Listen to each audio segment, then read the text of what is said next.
I'm so impressed and blown away with this Rehoboth Town but you're going to make me say something I'm not allowed to say. Oh, okay. Okay, then like, go ahead. Yeah, right. Yeah. It's like, I heard there was a McDonald's coming. It's like, did you hear that from my mother? Yeah. Right. Mayor Mark Saliba is leaving Dothan and going to Rehoboth now. Yes, right. The Dothan Area Business Podcast is brought to you in part by Healthcare Resource Center. It's free help for people on Medicare. Give them a call. They'll set up a time to meet with you face-to-face and go over all of your options. Adam Thomas, Wiregrass Wealth Management. Thanks for coming on the podcast. Thanks for having me. Glad to be here. Yeah, man. Absolutely. You have such an interesting story.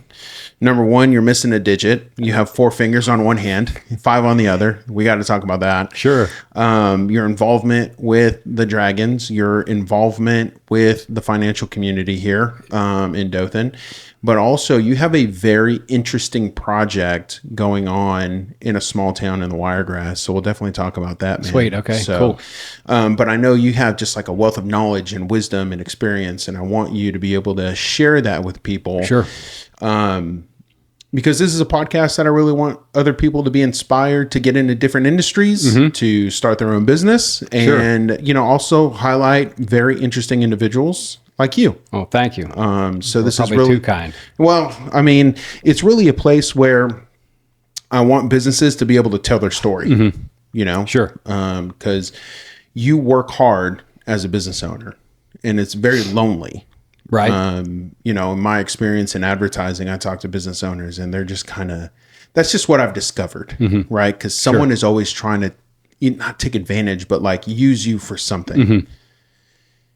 And you guys don't really get that chance to let your hair down and just have an honest conversation about yourselves. Okay, let's do it. So what made you get into the world of finance? All right, thank you. So I'm from the Wiregrass. I graduated from Rehoboth High School in 1995. I was that's a long time ago. Yes, I'm 49 years old, but I only look like 42. So I was going to Wallace Community College. Okay. Working locally, making $1,000 a month or something like that, living at home. And one of my professors at Wallace says, a good stockbroker, and people in my industry were called stockbrokers, until, we modernized it, right. 20 years ago, whatever. A good stockbroker can make $7,000 a month. And I'm like, holy cow, that's 7 times what I make now. I think I'll do that. Right. And so I started taking finance classes. I went to Troy, back when it was called Troy State. Got my finance degree, and then started my business, or started my practice in June of 1999 as an employee of a firm that no longer exists, in that format. Okay. And so so you were there when the financial bubble burst, right? Yep. That financial crisis of 2008. .com bubble and that's 2008. Right. Okay. Yeah. So, I mean, tell me about that. Like, what was that like in 2008? Yep. Okay. So 2008, by then, I'm in the business 8 or 9 years. I had built up a practice that it wasn't huge, but I was, I say it like this: when I started my career, I was using next month's paycheck to pay last month's bills. Right. I think I'd finally gotten it, or I was paying my bills on time, that kind of thing. So that's where I was. That's an amazing feeling. Yeah, it was great. It's nice. And I was doing a lot of fun things. I was not married. I did not have a child. So that provides a little financial freedom as well, So I was having a great time, and I was, whatever. And our firm got acquired by Wachovia Securities. Like, one morning we wake up and we all get the news, hey, you work for Wachovia Securities now. I was like, wait a minute, I don't know if I want to do that or not. I like the old firm. And literally, like within 6 months, Wachovia was gone, just nothing left. Their mortgage, it wasn't the investment side where I worked, but the bank just went bust. Yeah, I remember that. Yeah, and it sucked. And so Wells Fargo paid like $1 for it or something like that. It was just a rescue, to keep the FDIC from having to, pay off the depositors kind of thing. And so, 2009, January 2009, that was probably finalized or close to it. And we thought, okay, and my business partner, I should mention his name, John Rudock. And so, so we were, we'd worked together at these previous firms. We'd gone through this horrible experience of, having the name on the door changed twice in less than a year or whatever it was. It's like, okay, are we really going to rebrand as a national firm that sort of had a black eye in my mind at that time? Or, hey, we're from the Wiregrass. We live in the Wiregrass. Our clients are, primarily in the Wiregrass. Why don't we build a business that we own? First of all, so no one can buy it from us unless they write the check to us. Right. We don't have to worry about that reputational risk going forward. And then, name it after, our local. So Wiregrass Wealth Management, we founded in 2009. And so, we're 17 years in the business now. In 2025, we won Small Business of the Year for the state of Alabama, which That's awesome. in the 1 to 10 employee category. So there's some bigger categories where we Right. can't compete. But we punch pretty hard for our weight. So anyway, 2000, the financial crisis was no fun for our clients or for us. But it was the genesis of the concept of Wiregrass Wealth Management, which is where I've been for 17 years and will probably be for another 50 or so.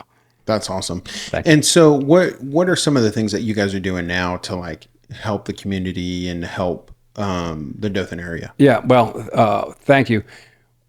One of our organizing principles is that as our success expands, our commitment to the community expands, or our responsibility in the community expands. And I think we have honored that year after year after year after year.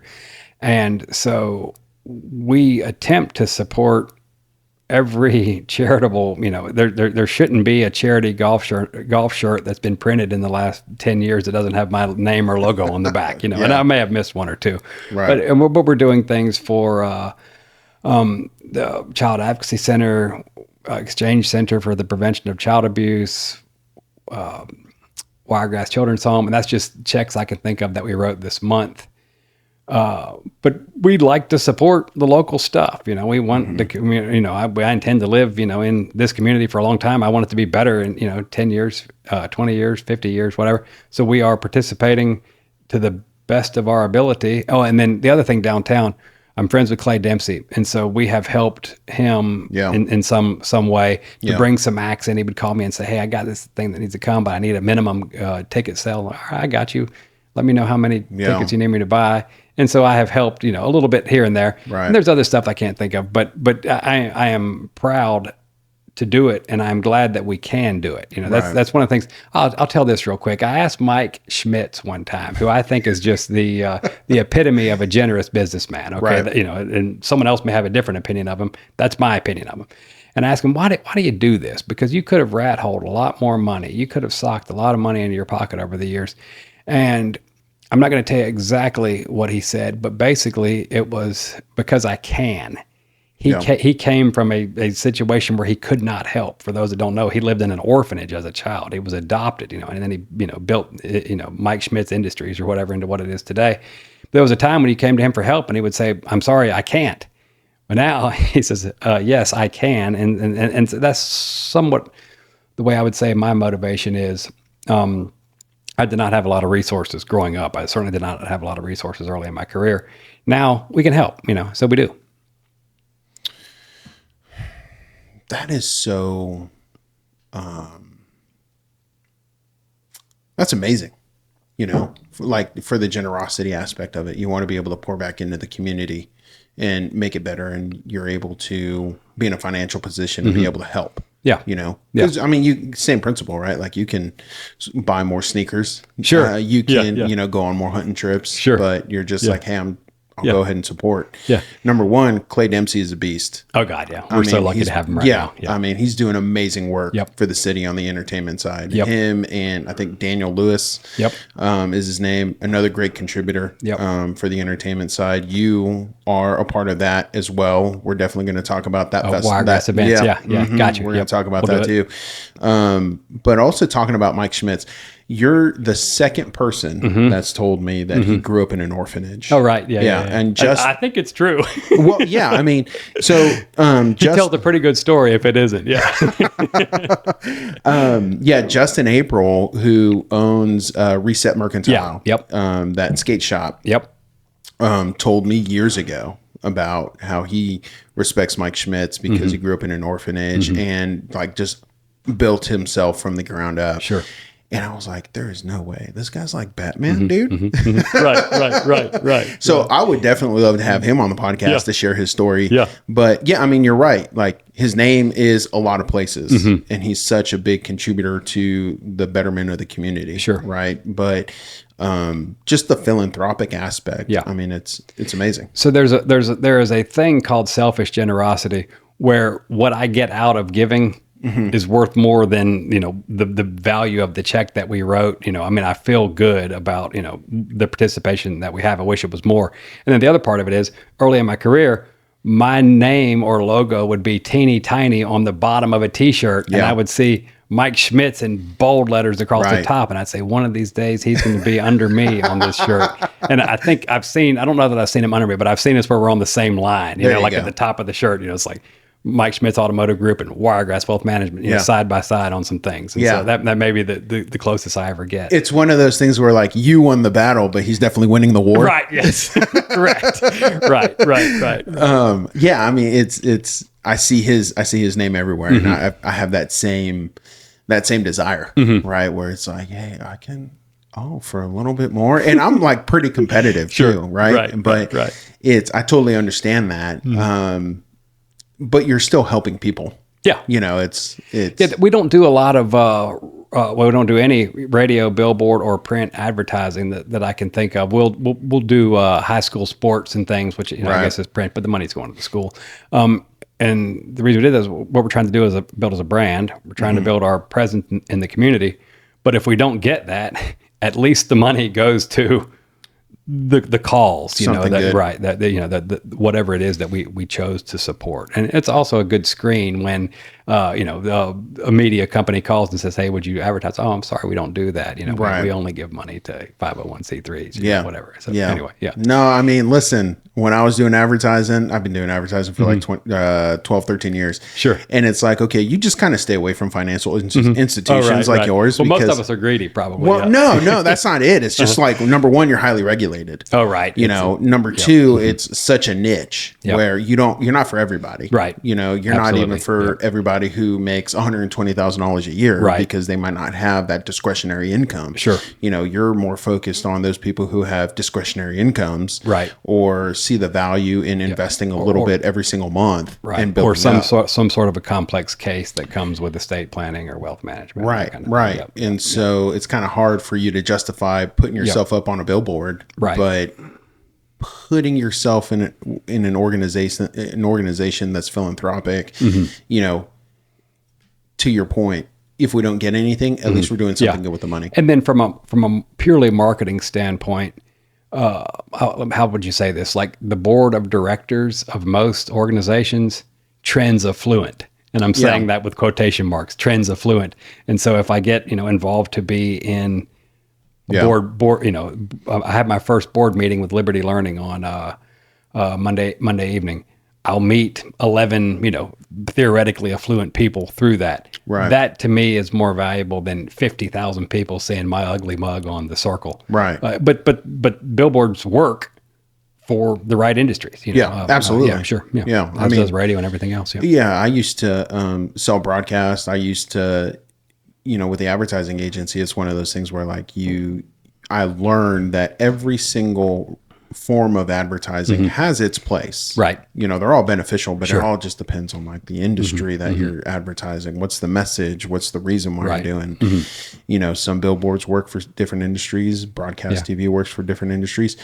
Faith-based radio works for different industries. And you just kind of have to find it and figure that part out, man. So let me ask you this. Yep. For those people who are thinking about getting into your line of work, what's some advice that you would give them? Okay. Yeah, thank you. So let me tell you how the industry's transitioned in the 27 years that I've been doing it. So I started and I was given a salary which reduced by 25% every 3 months. And so at the end of year one, or maybe it was 18 months, my salary is now zero, and my commission has needed to ramp up, over time to offset that. And it's tough, I mean, that is really hard, where you start the every month at zero and need to earn enough money that month to, pay your bills or whatever. Now, I was lucky because I was young and didn't have a lot of bills and didn't have a wife, no children, things like that. But and if I had enough sense, I would have, moved on to a different industry probably, but I didn't. And I thought, well, let me give time a chance.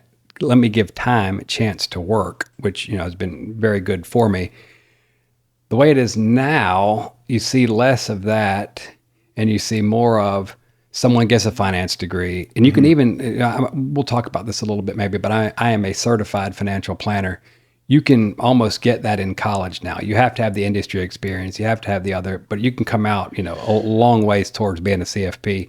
Anyway, you find one of these people that's, 23, 25, 27, 30 years old that wants in our industry, and they would be given the opportunity perhaps to come on as a junior. Someone like me, bring on a junior, and then they just sort of work into the industry over, 10, 15, 20 years. I don't have a junior now, but I'm 50, almost 50, 49. At age 60, I'd like to know who was going to be looking after my clients after I'm gone, and be bringing that person in. So that, I would think, would be a more attractive on-ramp into, wealth management and financial services, is joining an existing successful practice, learn from someone who's been successful, learn from someone, and not have to starve those first couple of years, whatever. So anyway, I think our industry has gotten better in that way, in many ways, but in that way over the last 25 years, because it was really hard to keep your client's best interest in mind in the year 2000, when I need money. I gotta have, I gotta sell product this month to pay last month's bills, or, however it is. Now it's, we've gotten better about that. Yeah. I mean, it's so interesting because it's like money is definitely a motivating factor for certain industries, right? And it's like, okay, we can only afford, or like as a business, we need to stay profitable. And our compensation plan is really going to have to just be commission based. Like, you're just going to have to eat what you kill. But that definitely does put the employee and the employee's clients in a position where, like, hey man, are you really acting in their best interest? Our interests are not aligned. Or are you just trying to get a paycheck? I mean, and there were countless times when someone would just sell something to someone, just for the purpose of selling something, just for that commission check, because they got bills to pay. And it's like, where do you draw the line? You know what I mean? I wouldn't say that has stopped entirely in our industry, but I think it has gotten an awful lot better over the course of my 27-year career. I don't even think about today, am I going to make money? It's my business is established, and I'm not concerned about day to day or week to week or even month to month cash flows. But also, I think we've learned how to onboard new people in our industry without making them, be predatory with their things. And compliance and oversight has gotten way better. Like even the 1990s was almost like the Wild West in terms of there was no compliance or oversight. And I can't even imagine what it was like in the 50s and 60s and 70s. And when we were called stockbrokers, before we glorified it into, certified financial planner or financial consultant, or some of the fancy terms we have now. I just realized I haven't heard or seen that name, stockbroker, in forever. It's an antiquated term. I mean, it's one of those things too, where like it reminds me of the movie Boiler Room.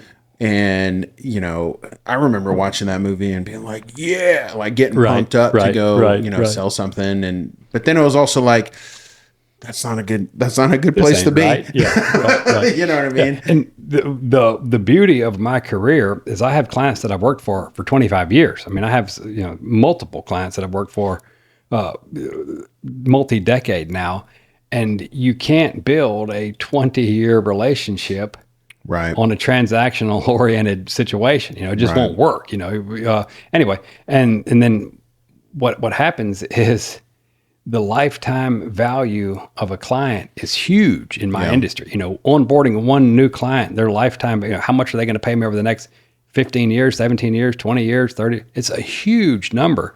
And if you foul that by doing something transactional early in the relationship, well, you've not only, maybe done harm to the client, which is, a problem, but you've done harm to your career because what we are trying to accumulate is 150 high quality, high net worth relationships, and you just can't afford to blow one up. Yeah, no, you definitely can't.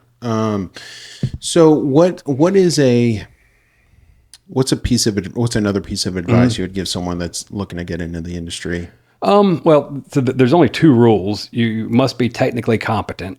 And of course there's, that's a broad thing to say, but you need to know the markets. You need to know the rules. You need to know, the general overall, whatever. And then you must have your integrity in place at all times. That's the two rules. If you can be technically competent and work with integrity, then you can make it in our business.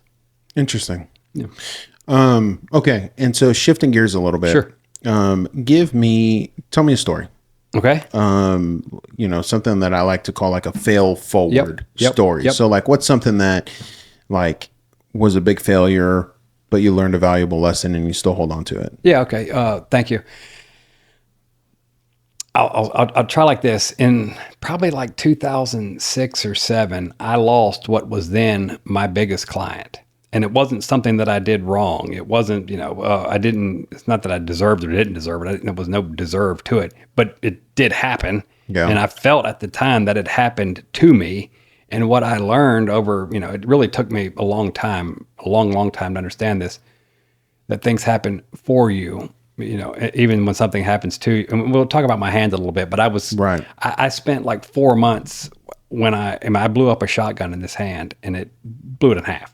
And it looks good now, but it didn't for a minute. I remember seeing the pictures. Yeah, it was rough. Yeah. But this did not happen to me. Did not happen to me. This happened for me. I just don't know why. Okay. So the beginnings, the genesis of that thought process came out of, why did I lose this account? I needed, this account. This was my best account, whatever.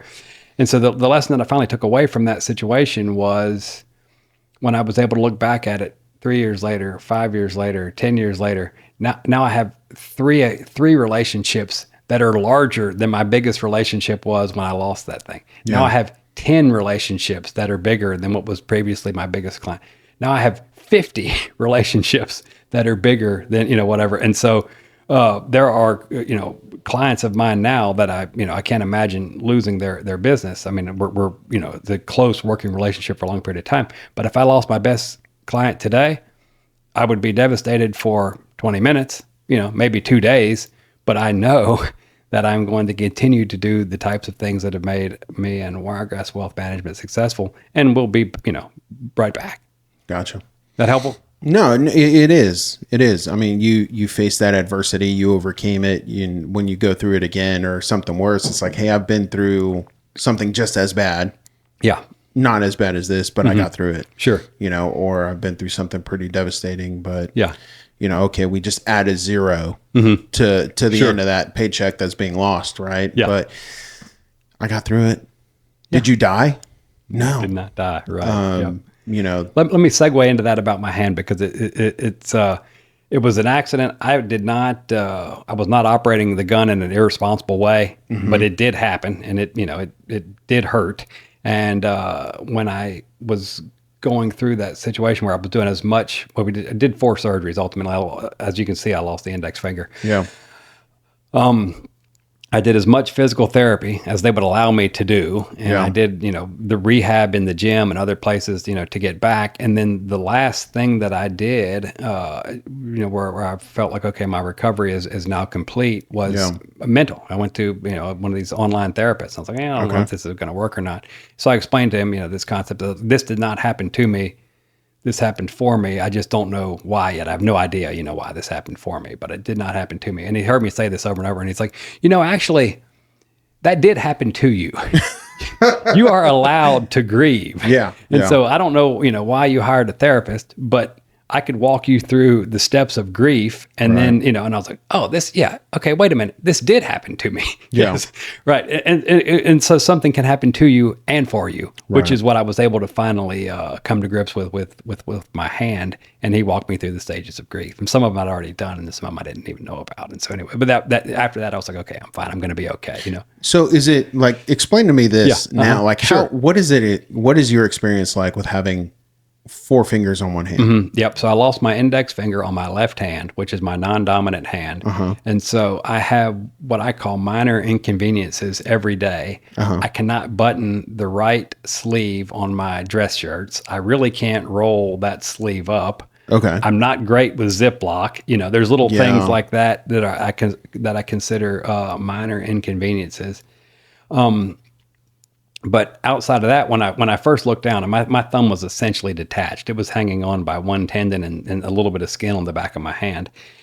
When I saw that, I thought, okay, my life is over. The things that I like to do, I'm not going to be able to do ever again. How am I going to swing a shotgun? How am I going to, put my dog's leash on? Of course, I didn't think of the details, in the exact instance, but I knew immediately that, everything I enjoy doing is over. And that was part of the reason that I was so motivated to get back everything that I could get back. I'm going to get to 99% or I'm going to get to 95%, whatever. And then when I came out of the first surgery, my thumb was still on. I was like, wait a minute, how did that work? And it's like, oh, we got it pinned in there. We'll see how it does, And so then my life just became, save the thumb, whatever. Now, I do everything I wanted to do. Everything I was doing beforehand. I can drive a car. I can shoot a shotgun. I can put my dog's leash on. My wife rolls my sleeve up and sends me to work. That's it's pretty easy. Yeah. So I wished it didn't happen. If I could go back, I'd do something different that day. Right. Go to the beach or whatever. But it did happen to me and for me. And my life's great. I think the last, I'm going to take that 3-month period. It happened in March of 2025. Okay. So the next 90 to 120 days, I'll say were not fun. And I didn't deserve that, but that's what I got. Right. But now if I go back a year from today, back into mid-August of 2025, it's the best year of my life. Maybe. Pretty close. Okay. I got to do everything I wanted to do. I still have, the best wife and I still have, the best life. I did my hunting in the fall. I didn't shoot well due to the mechanics of my hand, but I got some help with that. Now I'm shooting well. Okay. I'm going to be bird hunting this fall. And, so anyway, I think that the last year of my life was the best year. If you let, it wasn't a bad year. No. That's interesting. Yeah. I mean, cause like how many times do we think like, oh, this is such a bad day.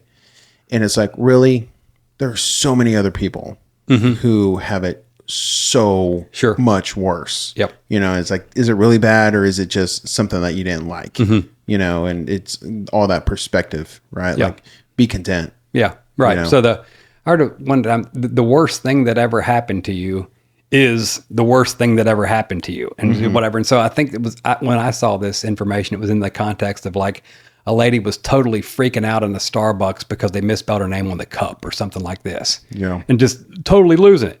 And you say, what's wrong with this lady? And you think, well, what a wonderful life she must have had. Yep. It's a tribute to modern society. To this lady made it to 50 years old. And the worst thing that ever happened to her, her baseline existence was my name got misspelled, and she couldn't handle it. And now I'm sure, it's not quite true, but nevertheless, right. I have now been through something worse than everything that had ever happened to me before. And so my new baseline is, hey, I can overcome a heck of a lot. And so you take some strength from that, I think. So, no, man, anyway, I can totally relate. I mean, I have drop foot and like I'm 41. Yeah, 41. And I've had 3 back surgeries. I've got arthritis in my spine. I've got drop foot in my right foot. And so now it's like one of those things where, with drop foot, like I can't lift my toes very well. Can't really move my right foot side to side. Like I'm handicapped, Got right? it. Okay. And I also can't push off of my right foot in order to walk. So I walk with a limp. I walk funny, whatever the case is. But I can still walk. Sure. I can still work. Yeah. I can't run a marathon, but it's not like I was doing it before. Right, so I didn't really lose anything at that point. But, there are some, like you said, minor inconveniences. And so when I look at people who are fully able-bodied and they're complaining about something, I'm like, oh, I can't get on the floor and play, like wrestle with my kids. Right. You can do it. Yeah. Minor inconveniences are part of the experience of life. Yeah. You just let them go. Yeah. Let it go. Let's worry about the big stuff. Yeah. Anyway. So that's an interesting fail forward story that you have, as well as your finger being missing. I can't stop looking at that thing. It looks like a Ninja Turtle hand. It is so amazing. Well, if you would have seen it the day that it happened, it's a miraculous recovery because it actually, you can tell that it's a human hand. Yeah. And when I took them into the hospital, did not look a lot like a human hand. How long was your recovery? I shot my gun 90 days to the day after. Okay. And so there's things like vibration that, are not good for healing bone and tissue and things. And so I didn't think I was ever going to get better. And then I got better, so I didn't have enough skin left in my palm to close the wound. And so it was an ugly looking thing. And we had to clean it every day. And so at home. And so my wife, is she a nurse or did she just learn this? She's an IT. Okay. And then she moved into environmental compliance. Neither one of those things prepare you for, wound, whatever you call it. Wound management. Yes, right. And so we're standing over the sink, and so we'd have like these bottles of, not distilled water, but it's got a little,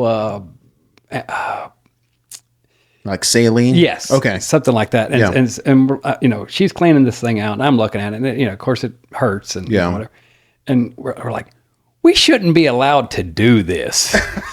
We're not qualified. What? I got no infection. I got no staph infection. I mean, we did it by the book. And, clearly, you don't know a lot of people who were nurses, like before they were nurses. Right. Like, I remember when I got my real estate license and we went through school for it, the instructor was like, if you feel like you're going to fail, if you feel like you can't be a real estate agent, go into a real estate office, look around. Right. Yes. Perfect. They're all real estate agents. You can be one too. Yep.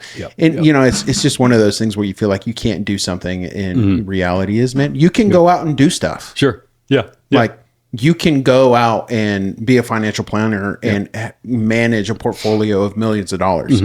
It's possible. Right.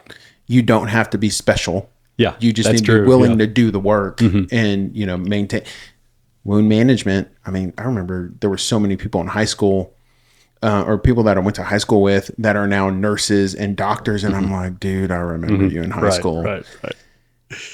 But I would still, obviously you're trustworthy enough to mend. They have earned professional judgment. Yeah. Right. Yeah. So, all right. Now shifting gears a little bit. One of the reasons why I wanted to have you on is because you have a very interesting real estate development project going on. Yep.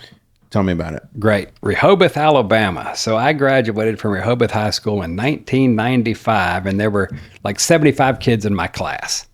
My son graduated in 2021, and there were 225 kids in his class. So basically a triple, right? Yeah.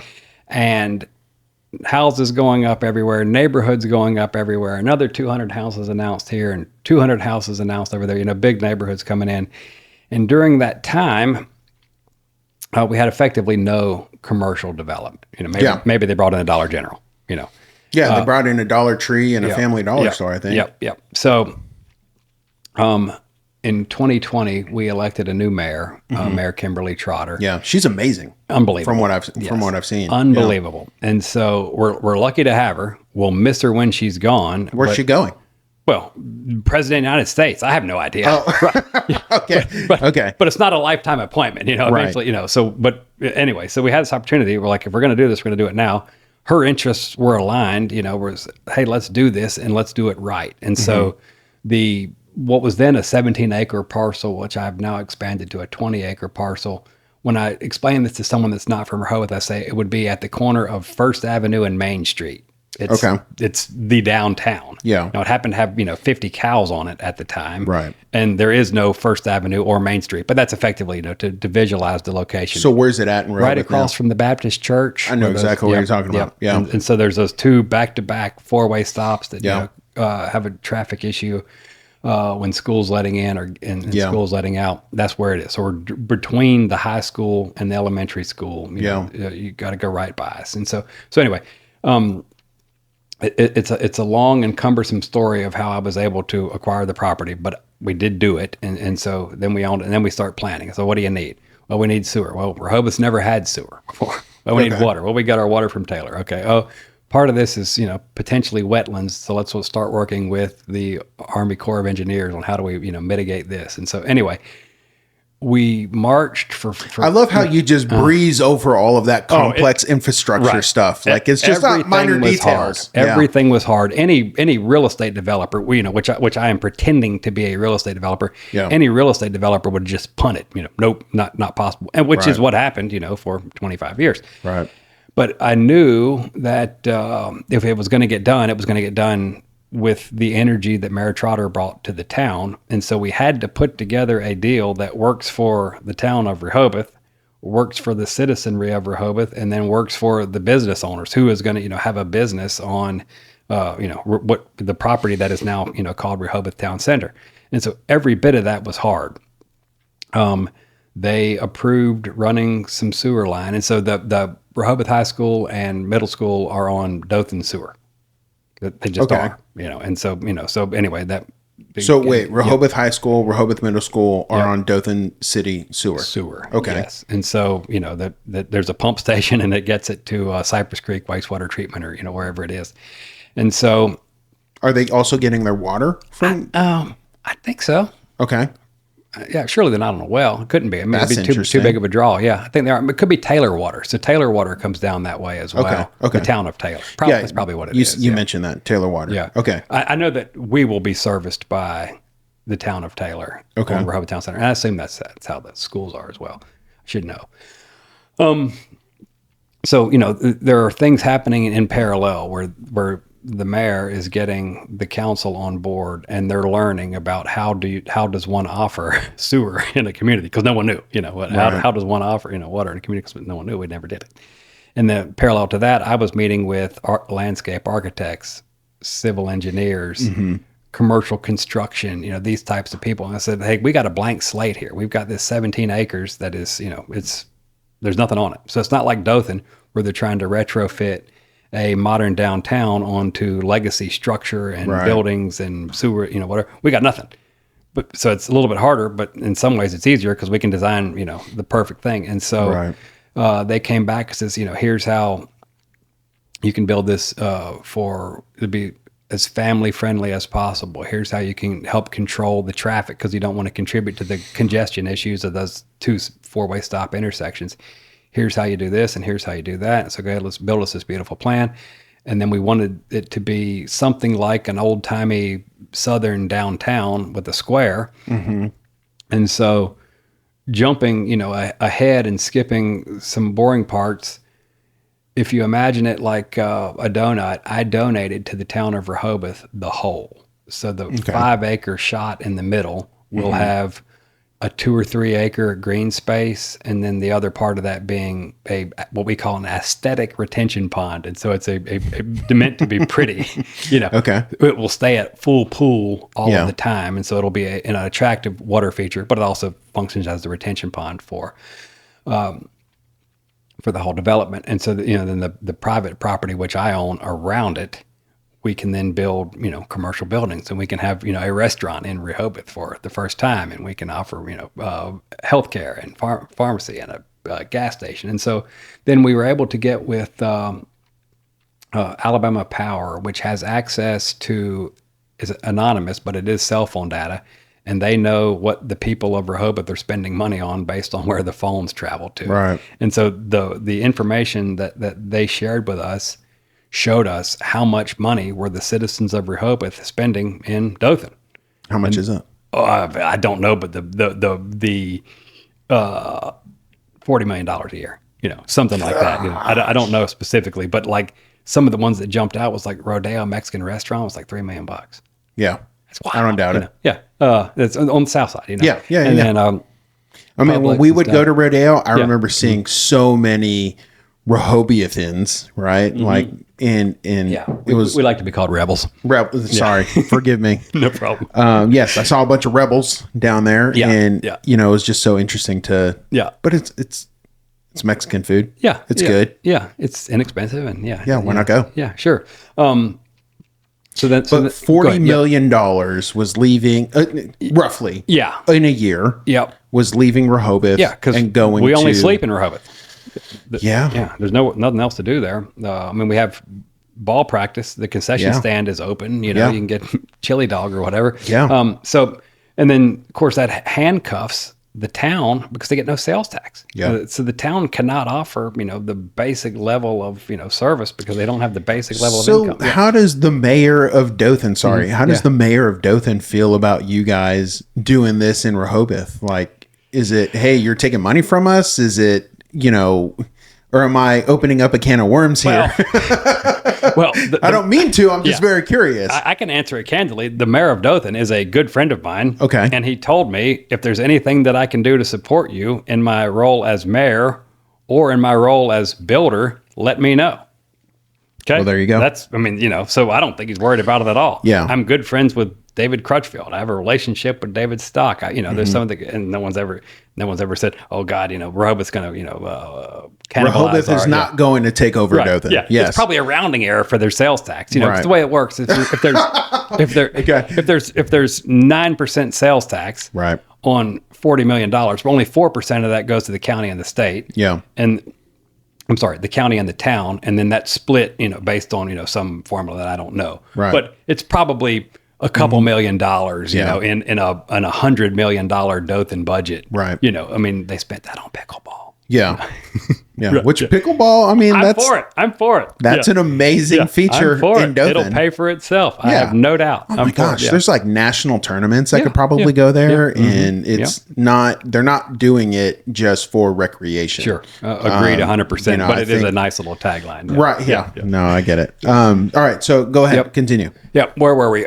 So we put together a plan where if we can recruit these businesses, is rodeo going to be one of them? I have no idea. We would love to have them. The Gallegos, right? We would love to have them. We would welcome them with open arms. Call me. Yeah. We had effectively a wish list, mainly produced by the mayor. She sees the low hanging fruit, right? And so I started working there. We need a gas station. We need medical. We need. It would be kind of silly if the hobo pantry didn't put a gas station in Rehoboth. Are you talking about the Rehobo pantry?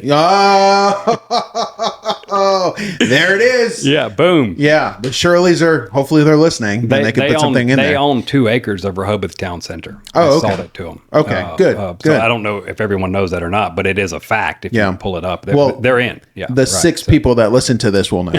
Perfect. Yeah, if you pull up the property records, you will see that home oil is and I did come up with Rehobo Pantry. The Rehobo Pantry. That is amazing. I don't know that they're going to brand it, but if they do, I'm getting 50 cents because I did come up with that. Okay. Some of these things they'll have like top secret names, Yeah. So our top secret name was not great. It's Project Rehobo Pantry. They'll never figure it out. Oh, that's hilarious. So we got a list of the businesses that we want, the industries that we want, to get, and that is to build the tax base for the town. Mm-hmm. Right. And so in exchange for me donating the acreage to the town for their green space, to have community events, to have the Christmas parade, to have the Easter egg hunt, to have these things, and anything else that people want to do. I mean, it is and will be a public ground. The town committed to tracking down the money to help with the infrastructure. Okay. And so they did not commit to, go to the bank and borrow, infinity money to build this. They said, we're going to go see what sources we can get. Can we get some federal money? Well, the answer looks like yes. Can we get some state money? Well, the answer looks like yes. Can we borrow a little bit of it? Yes. But then they come out of it with a sales tax base, which did not exist in, 2025, may not exist in 2026. But nevertheless, so we think we have a deal that works for the town.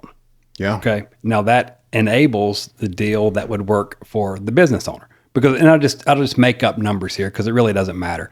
But if I have to spend $5 million on water and sewer and roads and $300 a square foot to build the building for your business to be in, the rent is going to be so high that a business has no chance to succeed. I mean, right. I couldn't, in good conscience, charge someone a dollar amount that wouldn't work. And so what we have hopefully cobbled together down there is that the town is going to pursue federal, state, and local monies to get the infrastructure done. We will build buildings. It's going to still be modern construction costs because nothing we can do about that. Right. But it shouldn't be much more expensive or maybe even less expensive in Rehoboth than it would be to, put one in Headland or Dothan or, one of the other towns that actually has things. And so we think we've got a platform now that any business can come and say, I want to put a chicken finger spot in Rehoboth, and we can say, yes, it's possible. Yeah. And we want primary care medical. We want a pharmacy. And so we think that we've put that together. We did our big reveal July 27th or 28th in Rehoboth, and it was standing room only, packed house. All the citizens, came and they said these beautiful renders that we put together. This is what the project can look like when we get done. And it's been, I don't know how it polls, but 9-1 for versus against, which feels good. Yeah. And then we have had meaningful conversations with primary care, with chicken fingers, with, meat and 3 vegetables, these kind of things. So I think we're going to start moving some dirt soon. That's impressive. Well, thank you. We'll see. My mom tells me she's proud of me. Other people tell me they're proud of me. I say, I'm going to be proud when we are done. Yeah. Right. Because all we've done so far is draw pictures. So I'd like to see it. I'd like to see it actually get built. Yeah. Well, I mean, it's one of those things where, like, kind of going back to the earlier part of this conversation, you can do things. Mm-hmm. Yeah, right. Yeah, I'm not a real estate developer. But you can do stuff. Mm-hmm. It's figure it outable. Yep. It's like one of our favorite family perfect. words, Yeah. Mm-hmm. right? Like it's figure it outable. Yep. If other people can do it in other parts of the country, why can't we do it here? Yep. If other people can do it in the city of Dothan, why not do it in the city of, or the town of Rehoboth? Yeah. You know what I'm saying? Sure. I agree. And I just remember, like, coming from Southern California, being here, I'm like, there's so much out there that can be done. Mm-hmm. Someone just needs to be courageous enough and not be afraid to look stupid and fail and embrace that they're going to suck at first. Right. You know what I'm saying? Sure. And it's like, just go do it. Yeah. Who cares? Yeah. Who cares if other people are looking at you and laughing? Mm-hmm. Who cares? Sure. Are they doing something? Right. No? Probably not. Yeah. Well, then shame on them. Right. They might just be hating on you or jealous because they're, envious because they weren't able to get the courage to go out and do something. So congratulations to you. Well, I will accept Don't it. celebrate too early. Correct. We're not spiking the football yet. Right. Right, Yes. right. But you're bold enough to go out there and say, hey, We think we can put make it together- work. We think we put together a package that'll work. I just remember thinking, and this was maybe like 10 years ago, I was like, man, it feels like a lot of people are moving out of Dothan into Rehoboth. And a lot of people are, it was like not a mass exodus, but it was like a lot of people were moving from Dothan into Rehoboth up to Headland. And then that just kind of died down a little bit. Right. And I think one of the things that was so, oh my goodness, like the repetitive reason that I kept hearing was, the school district is great down there. We're moving for the school district. We want to get out of the city. Land is cheap. We can build a house, or there's, neighborhoods and developments that have 1 acre lots, or, so we have that city and country living. Right. But then what? It stopped or it significantly slowed down. And I think a lot of people realized, okay, here's the next step. We need a business center. It's a quality of life play where I can eat in the same town where Exactly. I sleep, where I can get my insurance. Exactly. And so yeah, man, that's fantastic. Cool. Thank you. It's really going to help the property values. Yeah. Once all this is said and done. We think we'll get a property tax help, with her budget as well. So that's interesting. Yeah, it's cool. Multifaceted. How long is this project going to take to be complete? Yeah, good question. We should have a vertical structure, happening in 2027 and hopefully early 2027. Okay. So if I have to build each building, it will take roughly the rest of my life because my borrowing capacity at the bank will at some point become a constraint, right? I can build a building, I think, I might even get approved for 2. I don't know, but I can't build 105,000 square feet of commercial space. They wouldn't lend me, the $40 million or whatever it's going to take to build that out. And so if we're able to make deals where say maybe I help the investor, get 4 businesses leased into a building, sell them the site and let them take it, and they'll be, the owner and the landlord, like the rest of the buildings and, commercial buildings in the world work. and then now I've used none of my powder, and now then I can start on the second one, and then I could do the third one, and let someone else, use their capital to be, the landlord of that business, or hell, I'll just say I will just sell you a lot, and it'll be yours, and you're going to have to conform to the standards of the planned use development zoning that we have and the vision that we have for the project. But anyway, if we could get some things going simultaneously, it would go a lot quicker. I will do it by myself if that's what it takes, but it's going to be one building at the time. And which would take longer. So how many? Let's say what's your max capacity? Yeah, the way it's laid out now, there's either 7 or 8 buildings. Okay. And of course, it's a drawing, right? But it's a well-engineered drawing, and we don't want to mess up the walkability. We don't want to mess up the sight lines to across the pond to the church. We don't want to mess up, some of the aesthetic things of it. But it could be between 100 and 120, maybe 1,000 square feet of commercial space, but 16,000 square feet at the time, in 8 buildings, or however that maths out.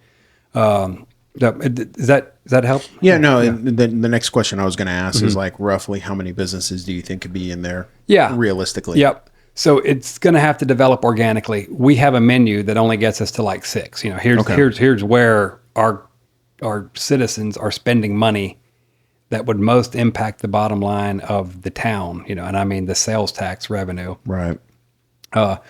Once we get, 5 of those 6, we should be at critical mass where we have an incoming call from an insurance agent. Insurance doesn't generate sales tax, so it's not on my list. We want one, but I'm not, actively recruiting one. And then we need to get a call from someone that wants to put in hair salon. Yeah.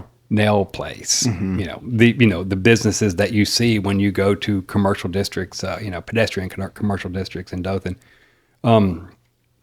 So anyway, if it develops, because we have a very young population, with a very young population, people move there to take their kids to school, which means they're 40 or younger, 45 maybe. Yeah. Right. And so I could see the demographic of our thing trending young, which might mean we have more of some type of business than other, but that needs to develop organically based on, what people, the demand of, literally the citizens. And so what are some of the business categories that you're going after? Yeah. So food. I went 3 places to eat. Rehoboth. Yep. Or Rehobo Pantry. Rehobo Pantry, yes. And you want 3 places to eat? Yep. So that's 4. Yep. I want primary care.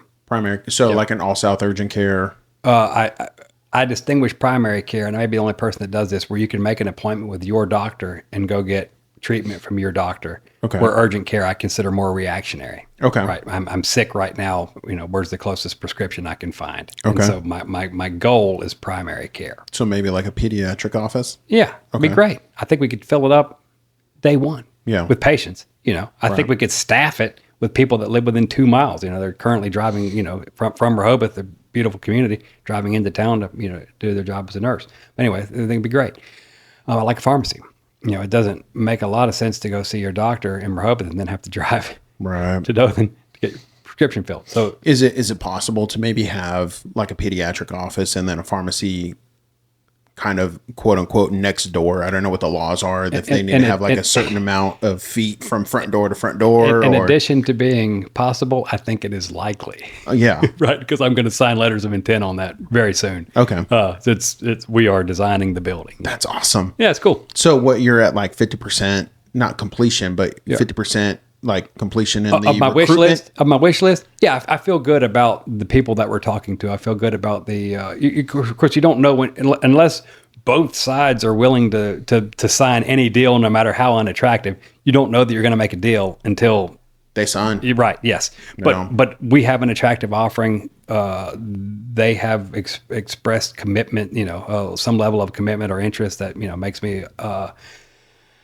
Optimistic, and if not, we'll move on to the next, type of thing. And so Okay. anyway, but I feel good about, a meat and 3 vegetable. I feel good about, chicken fingers ultimately. We don't have to have all 3 restaurants in one time. I mean, that's a lot to dump in a community, but we got a lot of hungry, there's people. I don't know, man. I think that Rehoboth can support 3 new restaurants in their town. And they may build off of each other, because if you get in the habit of going to Rehoboth Town Center for something you need, then it pops in your mind, oh, well, we ate the chicken fingers last night. Let's go to the meat and 3 vegetable, and plus we're so close to the school, and every night there's someone practicing football, All the basketball, time. baseball, cheer, volleyball. It's band, Yeah. so there's people scurrying around right there all the time. And that's just talking about like high school activities. That's not talking about rec sports. Yeah, absolutely. And, like Wow. baseball, Yeah. softball.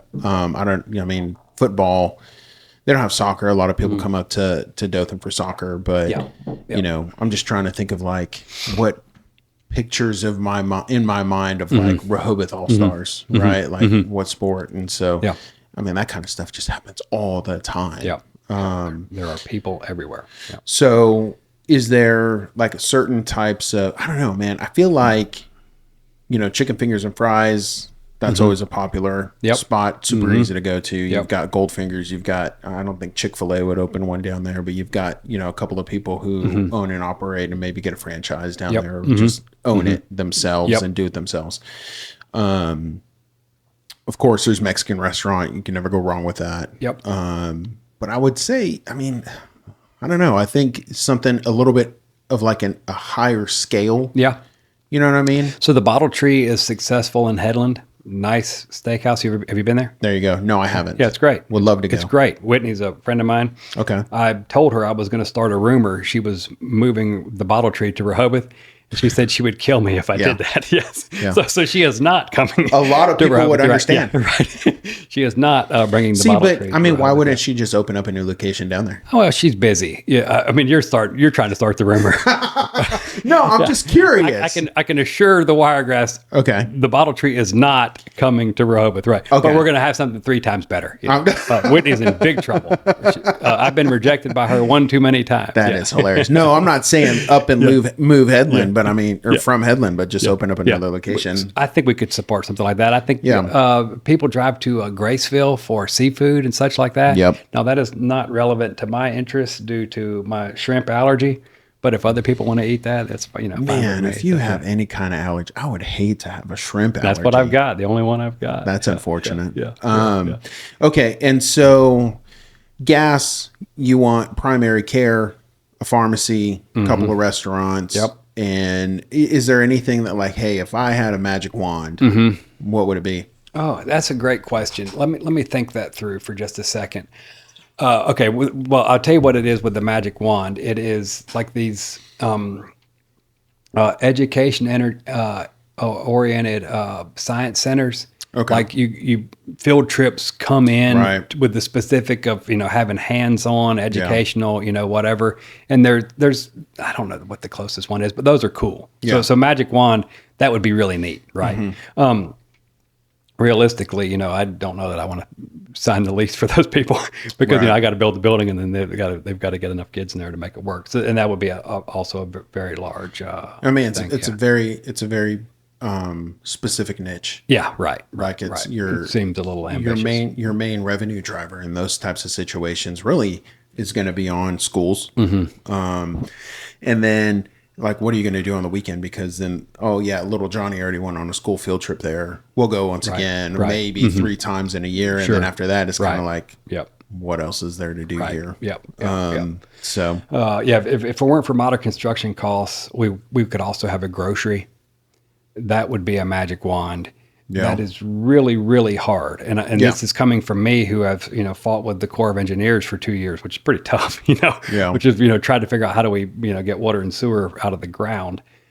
I'll tell you that grocery stores with modern construction costs are very, very hard. Yeah. It just, the margin is just so low in that industry, and they get hammered by Walmart, which is, as the crow flies, probably 5 miles from us, maybe 7 miles, by the time you wind a little bit. But, I talked to a grocery store owner and says, what's going to happen is on Tuesday night, Wednesday night, and Thursday night. They're going to come in and spend $20 with us, $30 with us, $20 with us, and on Saturday they're going to go to Walmart and spend $400. Yeah. You know, and so it's tough, and I don't know how to answer that. You know, and we can't build the building any cheaper. You know, I mean, buildings cost what they cost in today's thing. So grocery store would be my magic wand solution.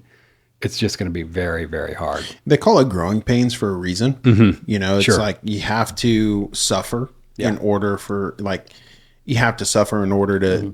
finally justify the expense or the benefit to an organization to go down there and build a grocery store. Yep. You know what I mean? Yep. And kind of like what you're going through, it's like, hey, there's $40 million ish that's leaving Rehoboth and going into Dothan. Mm-hmm. Yeah, now it's time for us to put something in here. Right. You know, and then how much more money needs to leave in order to go to those grocery stores and to be like, hey, Publix, you guys can at least open something small down here or whatever the case is. Sure. But it's also the community because like a lot of people there, they'll kill a deer. Mm-hmm. There's their meat for a couple months. Sure. Yeah, for sure. Know, and, that is a part of the culture down there. Yeah. So, man, that's so interesting. So what made you, like, what was the catalyst for this? 2020, COVID-19, we went to Music Under the Oaks in Headland, which they still had. Yeah. It was outdoors, and two close friends of ours invited my wife and I up there, and we were sitting in a couple lawn chairs. There was music. I mean, there was live music, you know, over here in the little gazebo. There were kids over there wrestling and playing. There were couples holding hands and people were dancing. Everyone was having fun. I was like, why don't we have this in Rehoboth? Yeah. And I was thinking to myself, and I was like, you know, well, because no one's built it. So I leaned over to Christina, and that's my wife, and I said, you know, I'm going to build this in Rehoboth. And she's like, oh, okay, dear. Yeah. I'm like, no, I'm actually going to do this. Right. You know, and so if it weren't for, you know, Mayor Trotter getting elected, like, you know, 3 months later, I would have just dropped it. But it just felt like if we're going to do this, it's got to be done now while we have her dynamic leadership. And you know, for people that are supporters of the project, I like to tell them that they're lucky that she and I came along at the same time. You know, because if I would have shown up without her, or if she would have shown up without me, there's, you know, probably not a Rehoboth Town Center. She could find someone else to do my role. Surely, I could not find someone else to do her role. She's an exceptional person. Yeah. Wow. Cool. Let me tell you about Wiregrass events. Yeah, that's the next pivot? one. Yeah, no, Yeah, we definitely can, and I Yeah. appreciate you taking the lead on that because Yeah, now sure. I'm like, I don't know, I'm so impressed and blown away with this Rehoboth Yeah, Town but you're going to Center. make me say something I'm not allowed to say. Oh, okay. Okay, then It's like, go ahead. Yeah, right. Yeah. It's like, I heard there was a McDonald's coming. You know? It's like, did you hear that from my mother? Yeah, Yeah, right. Mayor Mark Saliba is leaving Dothan and going yes, to Rehoboth we- now. Yes, right. Yeah, none of that is true. Yeah. This will be year 5. So 5 years ago, I was at a professional conference in Nashville, Tennessee. Okay. And you know how these things are. There's meetings all day. There's trade show stuff all day. And then on the last night, there's a banquet. And the food's going to be horrible, guaranteed, and probably cold and probably slow. And then there's going to be some kind of low rent entertainment, you know, that you can't wait to be over. And so the food was as promised. You know, every steak was well done, whether you liked it or not, you know, whatever. But it's in Nashville. And so they, you know, these 5 people come out with acoustic guitars and sit down and they said, we're going to play, you know, some songs we wrote for you. And so the first guy, he tells the story of how he wrote this song for Tim McGraw. And then he plays it. And then the lady goes and she says, well, I wrote, you know, this song for Lady Gaga. And then, you know, she plays it. And I'm like, holy moly. 90 minutes later, I walked out of there and says, this is the most compelling form of entertainment I have ever seen in my life. Yeah. I'm bringing it to Dothan. My business partner, John, was there. He's like, okay. Christina was like, yeah, let's do it. You know, she was there. They have written songs for all, I mean, every song they played, you know, I knew, and wasn't even a big country music fan, but they've written for all the big artists. And these are, the real deal, from Nashville. And so I got home and I realized I don't know anything about renting a venue or providing dinner or any of these things. I was like, wait a minute, I don't actually know how to do this, but You're just throwing a party at a bigger scale. Yeah, right. I to some extent, but what I wanted was to provide for my clients a first-class experience but it would be cost prohibitive for me to do it for 100 people, And so anyway, so I called. So this is someone you need to have on the podcast when you can. Katie Eubanks, who runs Barbaritos, among other businesses, and I didn't even know her. I said, "Will you come see me?" And so, like within an hour, I mean, I met her, but we weren't friends. And she's in my office, and I explained to her what I just explained to you, and says, "What I want is to buy 3 tables at this event, 3 tables of 8 at this event." And my business partner, John, he'll probably buy, 2 or 3 tables, but we need to get like 60 more people in order for us to spread this expense of bringing the artist down thin enough to make it economically viable. And she says, "Okay, let's do it." And there was more details to it, but she said, "Let's do it." And so I said, "All right, so if we don't sell the seats, then you and I are going to be on the hook for this money." And she's like, "We'll probably sell them. It'll be okay. Or we'll split it, whatever." And I said, "Okay." I was like, let's figure it out. Yeah, right. But if we sell everything, we sell it out, we're going to make money. What do you want to do with that money?" And she says, "We'll give it to a local charity." I said, "Great." Shut up. I love her. She's great. I wasn't even friends with her. I didn't know she was going to say that. Well, and I say that because it's like, it just seems too good to be true. Yeah, really. She and I were lucky to meet at that time. And so the first year we had it at the Grand, and we had about 100 people in the building. Okay. And Mike Schmitz made a healthy commitment. Now he bought, more seats than probably anybody but me, or John Rudock and I. And then we sold, 6 or 8 tables up there, this section. And it was the best form of entertainment that has ever existed in Dothan, Alabama. So the second year we moved it to a bigger venue. I think we did it there twice. I'm not sure about that. But anyway, nevertheless, this year we got 256 people coming, 32 tables. Wow. And it sold out like July 2nd. I went on the website and it was sold out. And we didn't even have this is the first year we've ever had a website. And we're charging a lot of money. We charge $3,000 for a table of 8. Wow. But you come and it's totally unbranded. So there's no bank logos. There's no wealth management logos. It's not put on by anyone. You can bring your clients. My direct competitors can bring their clients and have a great evening and not be marketed to in any way. And then at the end of the thing, we're going to, hand a check for, X number of dollars to a local charity. This year it is the Southeast Health Foundation who is doing the fundraiser for their emergency room expansion. Uh-huh. Katie and I are both on the board of the Southeast Health Foundation. So this felt like the year to do that when they've got a big capital campaign going to expand the emergency room. And so who have we got coming? We've got Natalie Hemby coming, and she's the one that wrote for Lady Gaga. She worked on the movie with Bradley Cooper. What is that called? I know which one you're talking about. Yeah. Lady Gaga was in it. Yeah. And it's that song, The Shallows. Correct. Yes. So she tells a very charming story, which was Lady Gaga sang a snippet of that song and says, "I need help finishing that." And every songwriter in the room was like, "We're not feeling that." And they moved on to a different one. And so the only song she's not credited with writing from that movie is the big one, the one that went in the She's like, "Oops." Wow. Oops. Yeah. They wrote for Tim McGraw. Last year we had the guy that wrote the Carrie Underwood song Before He Cheats, like took a Louisville slugger to both headlights, and then, the guy that wrote Red Solo Cup is coming this year. I don't know if you ever read Solo Cup. Yeah. Toby Keith, America's uncle. That's him. Yeah. Okay. So, the guy that wrote, it was a set of brothers. One of them is coming.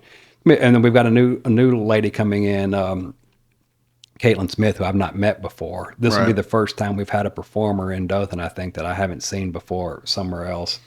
And I'm sorry, you said it was who? Did I say Caitlin Smith? Is that her name? I don't know. Yeah, I think that's right. Okay, yeah. Caitlin Smith. Okay, I think that's right. Yeah. Gotcha. Okay. Yeah, I don't know her. I know Natalie and I know Brett Warren that are coming because I've worked with them for off and on for 5 years now. I believe her name is Caitlin Smith. That's she wrote a song for Meghan Trainor that I know. Yeah.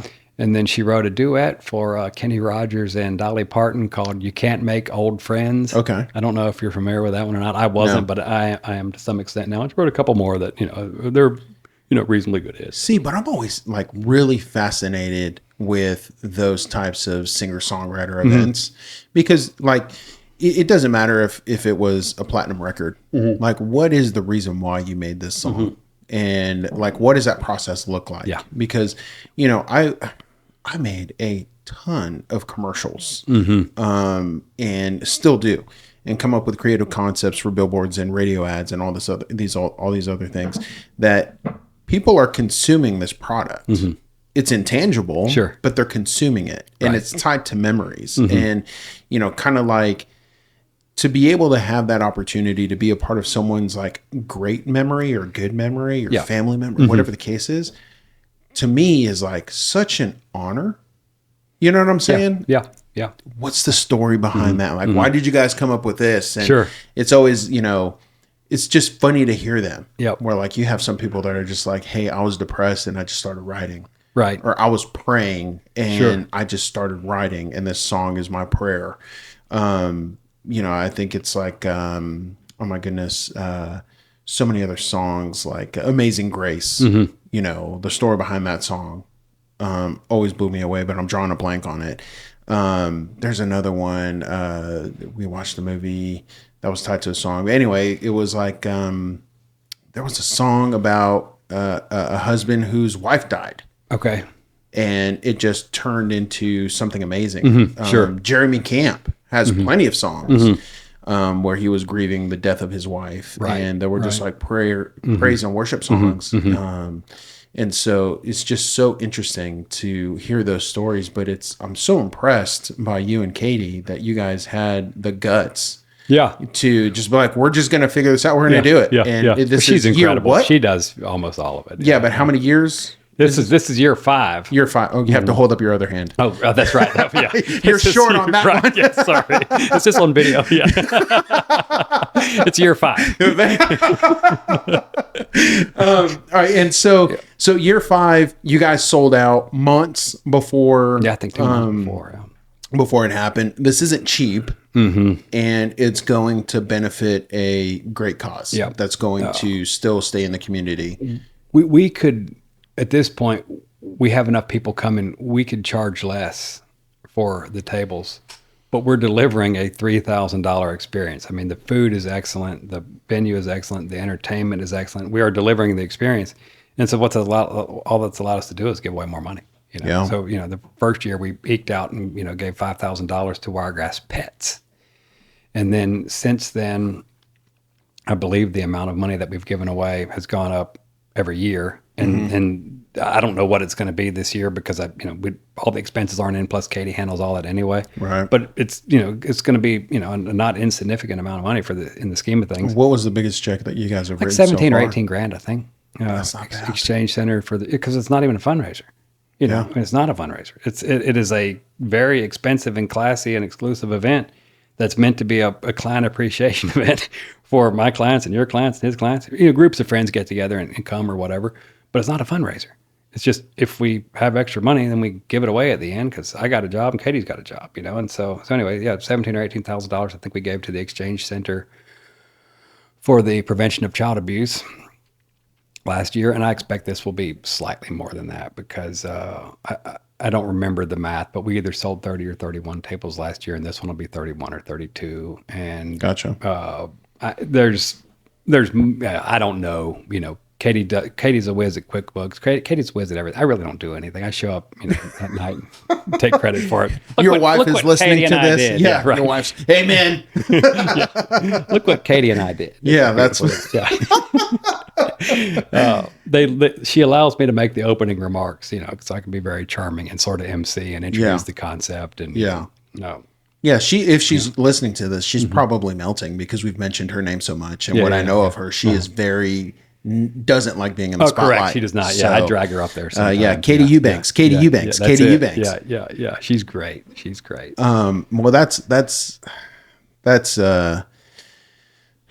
you definitely brought in more information than what I anticipated. You are very, very interesting. Thank you so much for contributing. I'm the most interesting man in the Wiregrass. That's my actual title. Is it really? No, I thought that went to Mike Schmitz. It probably does. It's so funny to me that it's so funny to me the relationship that you have with him online and that like you guys are kind of like battling it out, even though he's totally destroying you in Correct. every aspect. He knows what I'm doing, which is Yeah. I'm stealing his persona to amplify myself. Oh yeah. Right. But someone's got to take over when he's gone. I hope that's 20 years from now, 50 years from now, 100 years from now, whatever. Yeah. Right. Yeah. No, So, but anyway. it's we've seen it before. I've seen it before, and like he's not popular at all amongst our geographic location, but like Jimmy Kimmel. Do you remember Jimmy Kimmel's story, like when he first started, and like what really propelled him? No, hit me with it. So he had the Jimmy Kimmel show. Okay. They had the man show. Well, yeah, he had the man show, Yep. and anyway, but he broke off and started doing the Jimmy Kimmel show on ABC. Yep. His first episode, he put out there, he's like, "Oh, sorry, Matt Damon, we had to bump you." It's great. Yes. And I've then seen it the just turned montage, into yes. like a one-way Right. battle of like Matt Damon sucks, and oh yeah, sorry, Matt Damon, you're not good enough to be on the show. Yes. Where clearly it was just no, I'm gonna ride your coattails and Right. mention your name, and so it's a good analogy. See your Yes, I see right. your relationship with Mike. Yep. And I'm like, oh, he's just pulling a Jimmy Kimmel trick. yeah, But, yeah. you know, it's interesting. It's entertaining. I'll close with the story. So, like 3 years ago, I mentioned I'm on the board of the Southeast Health Foundation, and I found out that Mike couldn't go to our gala, the biggest fundraiser of the year for that organization. He couldn't make it that night. So I called him like 2 weeks at a time and said, hey, are you coming to the Southeast Health Foundation gala? And he's like, no, I'm going to be out of town. I was like, you know what you should do? You should give someone $10,000 to spend at the auction on your behalf. And he said, well, that's no fun. I said, well, it was going to be fun for me because I was going to do it. He's like, all right, young man, you've got your $10,000. And so he couldn't make it the next year. So I have spent $20,000 cumulative of Mike Schmidt's money at the Southeast Health Foundation, you know, the charity auction or whatever. Right. Yeah. So in addition to riding his coattails, you know, he's I'm a very expensive person for him to be friends with. So, Yeah, that's anyway, hilarious. yeah. So what'd you buy? Oh wow, we bought a couple trips. So we tried to we tried to do things where the gift would keep on giving, and so we bought a cow. It was a butcher that had donated a cow, so it was an entire cow, and then that money went to the beef went to the Wiregrass Food Bank. Okay, and so we paid the money to one charity, and then took the beef to another charity. I think I took him like 6 of the steaks out of there, and I don't even think he eats meat. I'm not sure, but and then we bought one year we bought Taylor Swift tickets when that was like the Eras tour when you just couldn't get tickets, whatever. And then we did a raffle and we charged $100 a ticket for 250 tickets, and that money went to probably the Exchange Center again, or Child Advocacy Center. I forget now which. But anyways, that was, we wrote a big check. He wrote a big check. I say we, like, it's right. I mean, it's the royal we, Mike Schmitz et al. So he wrote a big check to Southeast Health to buy the tickets. And then we wrote another big check to the Exchange Center when we sold the raffle, for the tickets, whatever. So anyway, so that's a couple of things that I bought. I think I bought his wife some jewelry. Okay. It's been a couple years. Okay. This past year, so when I was bidding for him, I had this enormous, like a fat head of him. That's awesome. And that was just waving his head around. So I didn't know he was going to do this. Last year, he came to the gala with an enormous cutout of my head. There you go. and spent probably $7,000 or $8,000. I was like, I don't know. And of course, he paid for it when he left, but it sure looked like it was, a revenge play. Yeah. Christina's, my wife's like, what are you going to do if he's, I was like, well, I'm going to pay the $7,000 or whatever it is. Looks like we're going to Italy, dear. That's funny. But he paid it. It was, it was, That's so cool, man. Such an interesting story. He's great. He's great. And just to be able to be playful, you know what I mean? Sure. But I think, if it were me, I probably would have just spent that money on like the smallest thing just to like overspend on this one thing. Here's this bracelet that's like $100.